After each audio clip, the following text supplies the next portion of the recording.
اعوذ باللہ من الشیطان الرجیم بسم اللہ الرحمن الرحیم الحمد لأہلہ والصلاة علی اہلہا اما بعد فقد قال اللہ تعالی فی القرآن المجید والفرقان الحمید وقولہ الحق اصدق القائلین بسم اللہ الرحمن الرحیم کتب علیکم الصیام کما کتب علی الذین من قبلکم لعلکم تتقون قال اللہ تعالی ومقام الآخر شہر رمضان الذی فیہ القرآن۔ سب سے پہلے سب خواہران کی خدمت میں، بہنوں کی خدمت میں ماہ مبارک رمضان کی آمد کی مبارک عرض کرتے ہیں اور اللہ کی بارگاہ میں شکر ادا کرتے ہیں۔ اللہ نے ہمیں ایک دوبارہ یہ موقع دیا کہ ہم اللہ کی بارگاہ میں اس کا شکر ادا کر سکیں۔ انشاءاللہ آج کا ہمارا پہلا درس جو ہے ماہ مبارک رمضان کی فضیلت کے بارے میں کچھ عرض کریں گے۔ اس کے بعد انشاءاللہ بہت ساری باتیں مل کر کرنی ہیں، منظم اور مرتب اور باقاعدگی سے انشاءاللہ آپ خواہران بہنیں تشریف لاتی رہیں گی تو مل کر انشاءاللہ بہت ساری باتیں جو ہیں ہم دہرائیں گے، ذہن نشین کریں گے اور اللہ کے قرآن سے، ائمہ اطہار کے فرمان سے، بزرگوں کے اقوال سے انشاءاللہ استفادہ کریں گے۔ جیسا کہ میں نے سورہ بقرہ کی آیہ مبارکہ 186 کی تلاوت کی ہے کہ خداوند عالم اللہ تعالیٰ اپنے پاک قرآن میں، اپنی پاک کتاب میں روزے کے واجب ہونے کا حکم بیان فرما رہا ہے اور ہمیں بھی یہی دعوت دی گئی ہے کہ روزے رکھنے واجب ہیں، ضروری ہے اور ساتھ انشاءاللہ اس پہ بعد میں جو ہیں مسائل کے ضمن میں، احکام کے ضمن میں اس مسئلے کو انشاءاللہ آپ کی خدمت میں عرض کریں گے۔ لیکن آج کا جو ٹاپک ہے وہ ہم ماہ مبارک رمضان کی فضیلت کے بارے میں، فضیلت کے ساتھ ساتھ جو مہم بات ہے وہ یہ ہے کہ ہمارے یہاں چل کر آنے کی غرض اور غایت کیا ہے، ہدف کیا ہے، مقصد کیا ہے، اور اس کے ساتھ ساتھ ہم اس کائنات میں، اس معاشرے میں دیکھتے ہیں کہ اللہ نے اور انسانوں کے لیے بہت سارے علوم جو ہیں وہ رائج فرمائے ہیں اور دنیا میں بہت سارے علوم جو ہیں وہ موجود ہیں، لیکن اسلام جس علم کے حاصل کرنے کا ہمیں حکم دیتا ہے، ہم نے وہ آج دیکھنا ہے وہ کون سا علم ہے جس کے لیے انسان کو حکم دیا گیا ہے کہ وہ حاصل کرے اور اس علم کا حاصل کرنا فرض ہے، واجب ہے۔ وہ کون سا علم ہے؟ یہ آج کا سوال ہے جس کا ہم نے جواب جو ہے وہ تلاش کرنا ہے اور دیکھنا ہے۔ تو اس کے لیے اے مبارکہ انشاءاللہ قرآن پاک کی علم کے بارے میں بھی موجود ہے، لیکن ہم یہاں سے حدیث کا سہارا لے کر اپنی گفتگو کو آگے بڑھاتے ہیں کہ رسول اللہ صلی اللہ علیہ وآلہ وسلم کا فرمان ہے طالب العلم فریضۃ علی کل مسلم و مسلمہ، کہ علم حاصل کرنا ہر مسلمان مرد اور ہر مسلمان عورت پر واجب ہے، فرض ہے۔ یہ پہلی حدیث مبارکہ۔ دوسری حدیث مبارکہ یہ ہے اطلبوا العلم من المہد الی اللحد، علم طلب کرو، علم حاصل کرو، علم سیکھو، ماں کی گود سے لے کر قبر کی لحد تک، قبر کے جانے تک۔ تو اس کی بھی ہمارے لیے کوئی مثال ہونی چاہیے اور ہم اس کو بھی سمجھ سکیں کہ وہ کون سا علم ہے۔ تیسری حدیث ہم اشارہ کر سکتے ہیں، وہ بھی اسی سے ملتی جلتی ہے کہ طالب العلم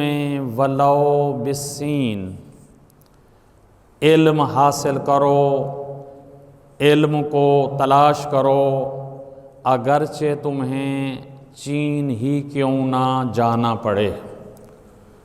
تو اس کی اپنی اپنی جگہ پہ وضاحت علماء کرام نے فرمائی ہے۔ ہم جتنا وقت ہے اس کے ضمن میں اگر مشکل ہوتی ہے تو انشاءاللہ بلیک بورڈ کا یہاں آپ انتظام کر لیں گے، کوئی لکھنے والی چیز ہوگی جو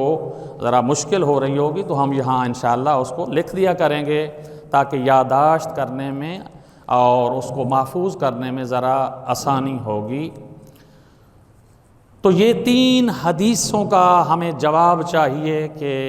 یہ کہتی ہیں کہ علم حاصل کرنا جو ہے واجب ہے، فرض ہے ہر مسلمان مرد اور عورت پر۔ دانشور حضرات نے، علماء کرام نے، مفسرین نے، محققین نے فرمایا کہ اس وقت تقریباً 2000 سے زیادہ علوم جو ہیں اس کائنات میں، اس اللہ کی روئے زمین پہ جو ہیں وہ رائج ہیں، موجود ہیں۔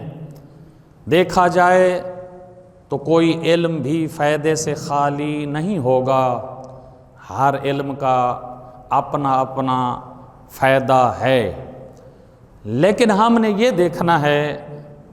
کہ جو اسلام اور اہل بیت اور اللہ اور قرآن ہم سے چاہتا ہے وہ کون سا علم ہے جس کا حاصل کرنا واجب اور فرض ہے۔ تو ہم دیکھتے ہیں کوئی علم بھی، ایک دو مثالیں اگر ہم دے دیں تو قباحت نہیں ہے، وضاحت ہے، اچھی بات ہے، مزید بات جو ہے واضح ہو جائے گی۔ علم کوئی بھی ہے بالآخر فائدہ مند ہے۔ علم ریاضی ہے، اس کا اپنا فائدہ ہے، علم فلسفہ ہے، اس کا اپنا فائدہ ہے، علم منطق ہے، اس کا اپنا فائدہ ہے، علم نحو ہے، اس کا اپنا فائدہ ہے، علم سائنس ہے، اس کا اپنا فائدہ ہے، علم فلکیات ہے، اس کا اپنا فائدہ ہے۔ ہر علم کی اپنی اپنی جگہ پہ ضرورت ہے، لیکن ہم دیکھتے ہیں ہماری تو اتنی زندگی نہیں ہے، اتنی طولانی زندگی ہماری نہیں ہے، ہم کس کس علم کو حاصل کریں، کس کس علم کو سیکھیں۔ ادھر حدیث یہ فرماتی ہے کہ طالب العلم جو ہے وہ فریضہ ہے، وہ فرض ہے، وہ واجب ہے۔ تو وہ کون سا علم ہم سیکھیں تاکہ ہمارا وہ واجب ادا ہو جائے۔ قیامت والے دن جب ہمیں قبروں سے اٹھایا جائے گا، حساب کتاب لیا جائے گا، اس وقت ہم اپنے مالک کو، اپنے خالق کو، اپنے نبی اکرم صلی اللہ علیہ وآلہ وسلم کو ہم یہ جواب دے سکیں، ائمہ اطہار کو بتا سکیں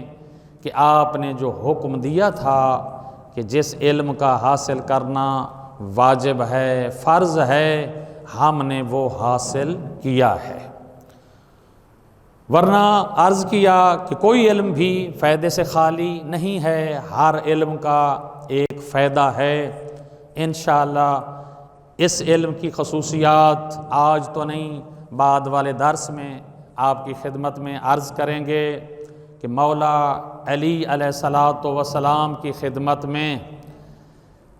چند لوگ آ کر عرض کیا، آئے علی ابن ابی طالب علیہ السلام، مولا ہمارا سوال جو ہے ایک ہے اور ہم سوال کرنے والے 10 یا 10 سے زیادہ لوگ ہیں، لیکن ہم یہ چاہتے ہیں ہمیں جواب جو ہے وہ علیحدہ علیحدہ ملنا چاہیے۔ سوال یہ تھا، انشاءاللہ اس کو بعد میں عرض کریں گے، یہاں بس شہد مثال عرض کرنا ہے۔ سوال یہ تھا، مولا یہ فرمائیں علم بہتر ہے یا مال بہتر ہے؟ تو حضرت نے یہاں 10 جواب جو ہیں وہ بیان فرمائے۔ یہ حضرت نے ثابت کیا کہ علم بہتر ہے، مال جو ہے وہ ختم ہونے والا ہے، مال جو ہے ضروری نہیں ہے، لیکن علم کا جاننا جو ہے وہ واجب اور ضروری ہے، اور علم کا زیادہ فائدہ ہے۔ تو انشاءاللہ وہ بعد میں عرض کریں گے مولا کی زبانی کہ مولا نے کیا کیا جواب دیا، علم کیوں افضل ہے، علم کیوں لازم ہے، علم کیوں فائدہ مند ہے۔ تو ہماری بھی یہاں یہی غرض ہے ان درسوں میں شرکت کرنے کی، ہم بھی اپنی سوچ کو، اپنے جو ہے نظریے کو درست کریں کہ ہر علم کی ضرورت تو ہے اور سیکھنا چاہیے، لیکن جو علم اللہ ہم سے طلب کرتا ہے، ہمارا رسول طلب کرتا ہے،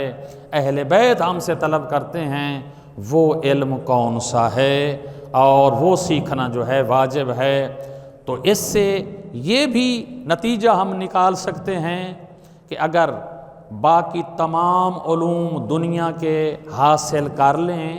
لیکن جو اللہ چاہتا ہے کہ علم حاصل کرنا فرض اور واجب ہے، جو رسول اللہ کی زبانی ہم تک یہ جو ہے پیغام پہنچا، تو ہم سارے علم حاصل کر لیں، وہ واجب علم ہم سے رہ جائے تو پھر کوئی فائدہ نہیں ہوگا۔ ایک بات۔ دوسری بات یہ ہے کہ دنیا کے جو علوم ہیں ان کا فائدہ اپنی جگہ پر ہے، لیکن ساتھ ساتھ یہ ہے کہ وہ یہاں زندگی تک کام آنے والے، دنیاوی زندگی تک کام آنے والے تقریباً وہ علوم ہیں۔ ان سے کوئی ہم ہنر سیکھ لیں گے، فائدہ ہے، ان سے ہم ایک کمائی کر لیں گے، یہ اپنا فائدہ ہے، اس سے اپنا ایک نام روشن کر لیں گے، اس کا فائدہ ہے، اور علم ایک نور سے تشبیہ دی گئی ہے، یہ اپنی جگہ پہ اس کا فائدہ ہے، لیکن وہ سوال باقی ہے کہ طالب العلم فریضۃ والا کون سا علم ہے؟ آج ہم جس علم کا سیکھنا واجب ہے، ضروری ہے، تقریباً ہم تمام مسلمان اس سے غافل ہیں، اس کو مظلوم سمجھتے ہیں، اس کو غیر ضروری سمجھتے ہیں۔ جس علم نے ہمارا ساتھ دینا ہے،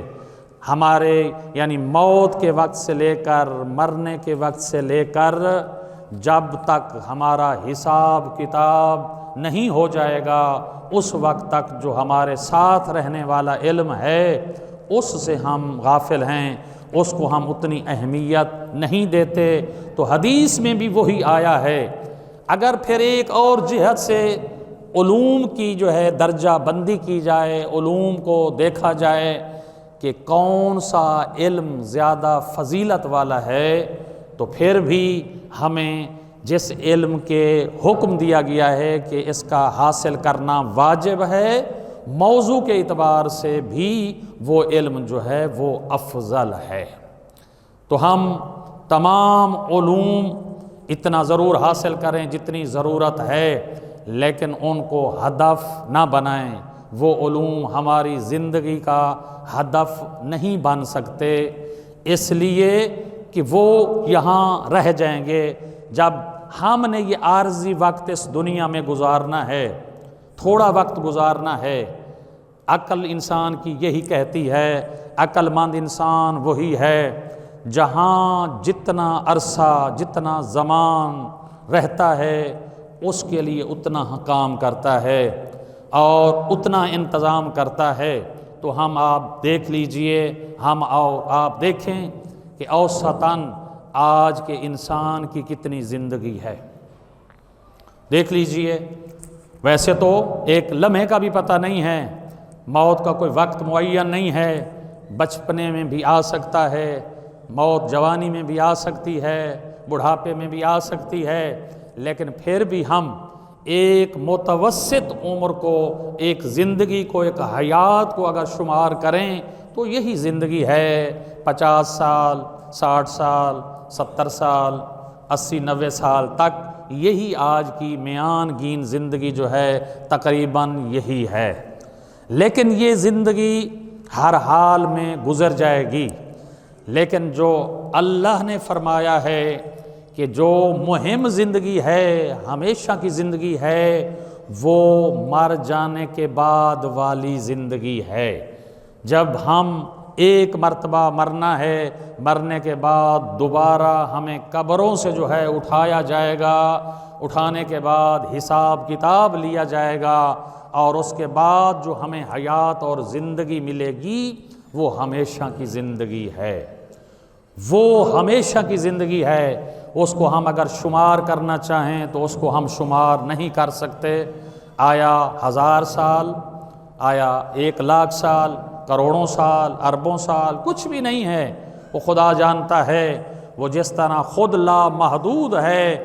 بعد والی زندگی اس نے جو انسان کو عطا کرنی ہے وہ لا محدود زندگی عطا کرنی ہے۔ اب ہم تھوڑا سا دیکھیں، غور کریں کہ یہ تھوڑی زندگی کے لیے ہم اتنی سعی اور کوشش کرتے ہیں، صبح و شام مصروف ہیں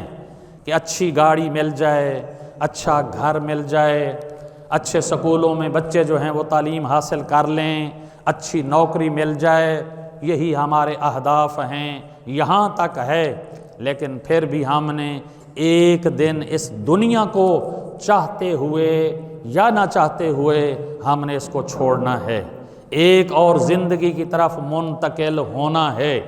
تو اللہ نے یہ جو اسباب فراہم کیے ہیں، یہ ماہ مبارک رمضان جو اللہ نے ہمیں نصیب فرمایا ہے، انسان اپنی آخرت کی زندگی، مر جانے کے بعد والی زندگی، اخروی زندگی، جو بھی اس کو نام دیا جائے، اس کے لیے ہم بہت سا زاد راہ، بہت سا مال، اس کی ضرورت کی چیزیں ان ایام جو خاص اللہ کے لطف و کرم سے اپنے بندے کو نصیب ہوتے ہیں، ان سے ہم کسب کر سکتے ہیں۔ ہم وہ سالوں کا سفر جو ہے وہ انہوں میں مثلا دنوں میں جو ہے وہ ہم طے کر سکتے ہیں۔ تو ہمیں یہ طے کرانے کے لیے اللہ نے یہ ماہ مبارک رمضان جیسی نعمت جو ہے وہ عطا فرمائی ہے۔ تو اس کی عظمت کے لیے یہی آیہ مبارکہ کا جو میں نے حصہ آپ کی خدمت میں سورہ بقرہ 185 آیہ مبارکہ کا تلاوت کیا ہے۔ شہر رمضان الذی فیہ القرآن، ماہ مبارک رمضان وہ مہینہ ہے، وہ عظمت والا مہینہ ہے جس میں اللہ تعالیٰ نے قرآن پاک کو نازل فرمایا۔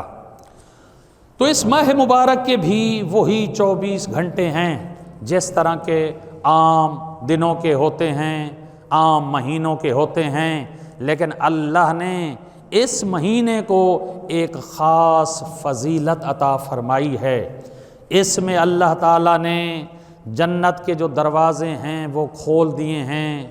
شیطان کو جو ہے پابند کر دیا ہے، قید کر دیا ہے، اور پھر اپنے بندوں سے کہا ہے کہ آپ میرے مہمان ہیں، میں آپ کا میزبان ہوں، یہ میرا مہینہ ہے، آئیں میرے مہینے میں میرے مہمان ہو کر میرے دسترخوان سے جو ہیں بہت کچھ جو ہیں آپ حاصل کریں۔ تو اللہ ہمیں دعوت دے رہا ہے، جس طرح آپ جانتی ہیں کہ رسول اللہ صلی اللہ علیہ وآلہ وسلم نے جناب امیر المؤمنین علی ابن ابی طالب علیہ الصلاۃ والسلام کو مخاطب کر کے جو ہے خطبہ ایراد فرمایا تھا، خطبہ بیان فرمایا تھا، جس کو خطبہ شعبانیہ کے نام سے جو ہے یاد کیا جاتا ہے۔ انشاءاللہ اس کو بھی بعد میں تھوڑا تھوڑا کر کے چند جملے جو ہیں اس کے بیان کریں گے کہ ماہ مبارک کی رمضان کی فضیلت رسول اللہ نے جو ہے اپنی زبان مبارک سے کیا فرمائی، اور پھر چند مولا علی علیہ الصلاۃ والسلام نے رسول اللہ کی خدمت میں سوال بھی کیے کہ یا رسول اللہ، آپ نے جو ماہ رمضان کی اتنی عظمت بیان فرمائی ہے، لیکن اس ماہ مبارک میں افضل عمل جو ہے وہ کیا ہے، وہ کون سا جو ہے عمل ہے؟ تو انشاءاللہ مولا کی بیانی وہ بھی عرض کریں گے، لیکن آج کا جو ہمارا فوکس ہے اور خاص توجہ ہے وہ یہی ہونی چاہیے کہ ماہ مبارک کی جو ہے بہت زیادہ عظمت ہے، بہت زیادہ شان ہے۔ یہ ماہ مبارک جو ہے ماہ مغفرت ہے، ماہ رحمت ہے، ماہ برکت ہے، لیکن اس کے ساتھ ساتھ ایک اور بھی تذکر کے عنوان سے جو ہیں ایک نقطہ جو ہے عرض کرنا چاہتا ہوں کہ انسان جب کوئی گفتگو کہیں سے بھی سنتا ہے،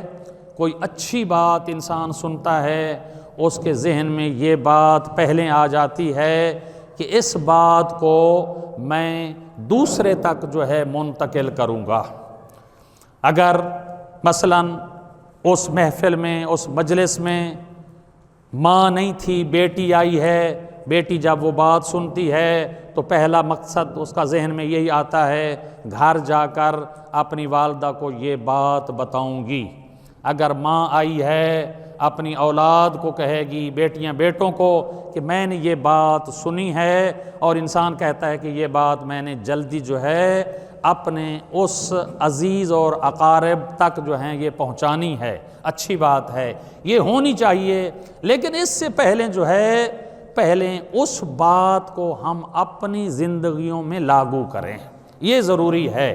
پھر ہم دوسرے کو جو ہیں بتائیں، دوسرے کو کہیں۔ اس لیے یہاں ہماری قرآن پاک اس حوالے سے بھی رہنمائی جو ہے کرتا ہے۔ سورہ زاریات کی آیہ مبارکہ جو ہیں وہ آپ نوٹ فرما لیں کہ اللہ نے یہاں انسان کو جو ہے فرمایا ہے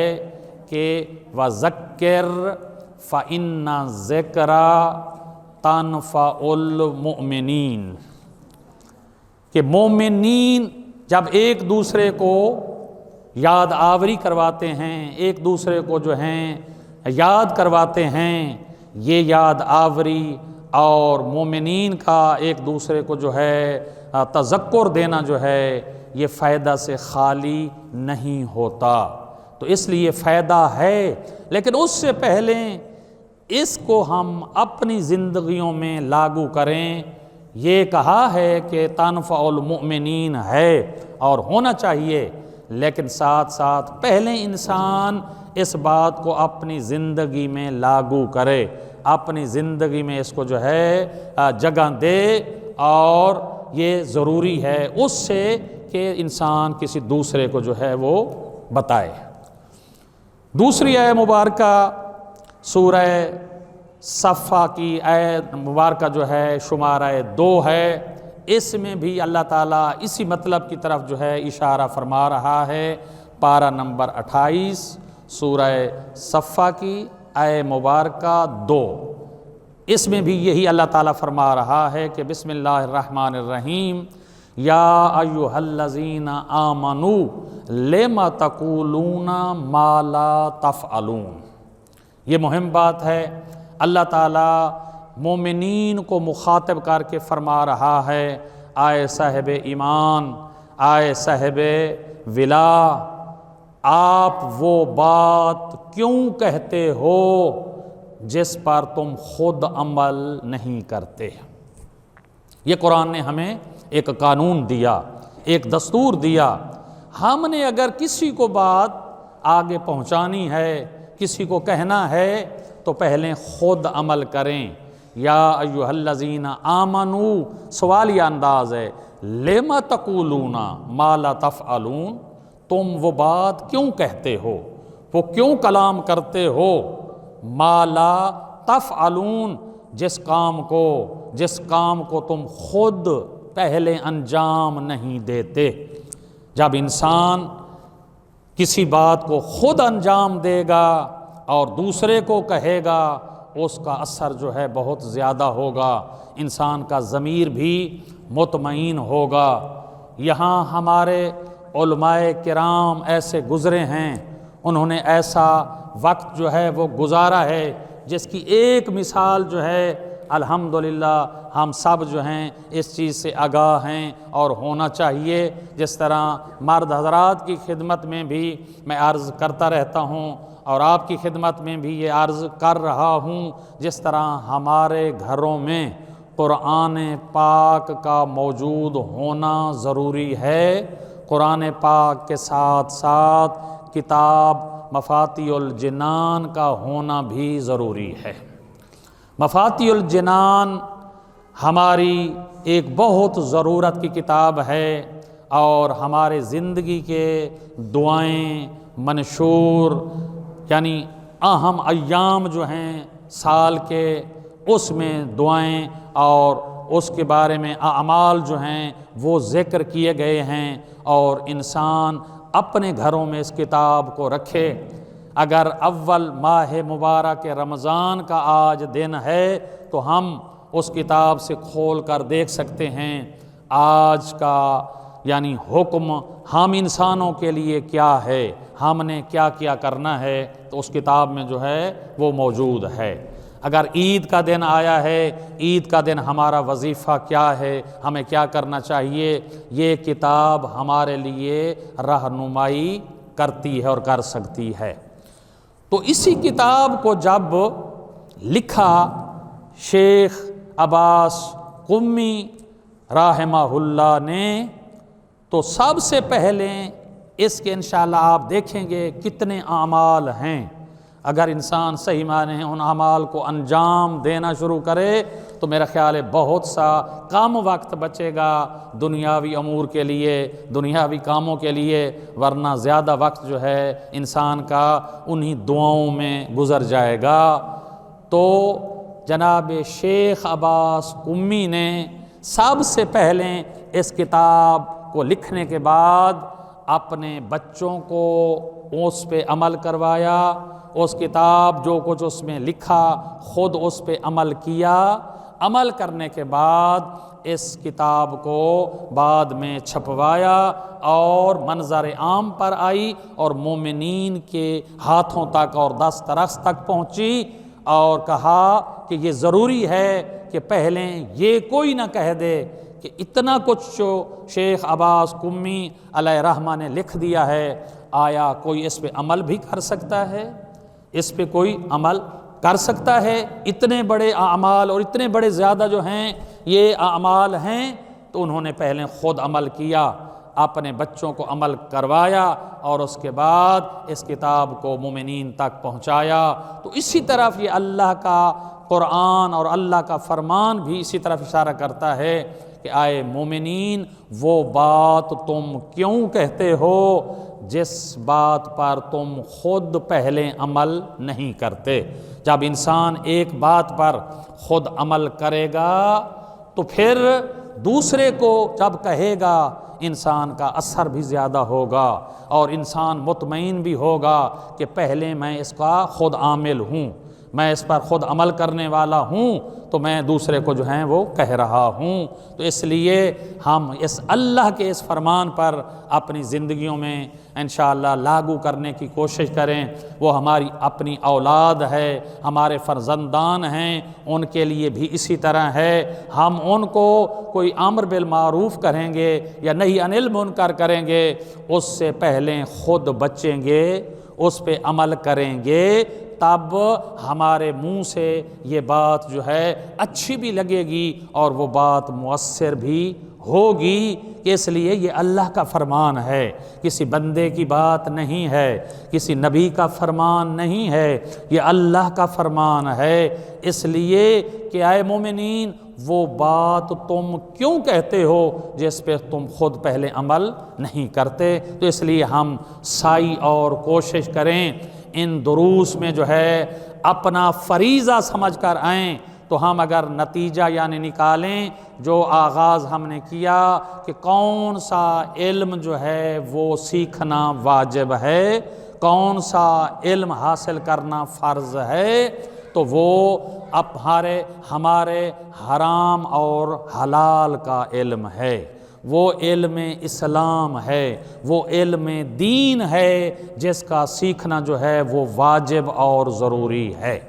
لیکن ہم نہیں کہتے کہ اسلام نے دوسرے علوم سے بھی منع نہیں کیا، لیکن اگر ہمارے پاس 24 گھنٹے ہیں، اللہ نے ہمیں 24 گھنٹے وقت دیا ہے، ہم اپنے آپ سے تہیہ کر لیں، اپنے آپ کو یہ کہہ دیں کہ میں نے تقریباً 24 گھنٹوں میں سے آدھا گھنٹہ بھی اسلام کو دینا ہے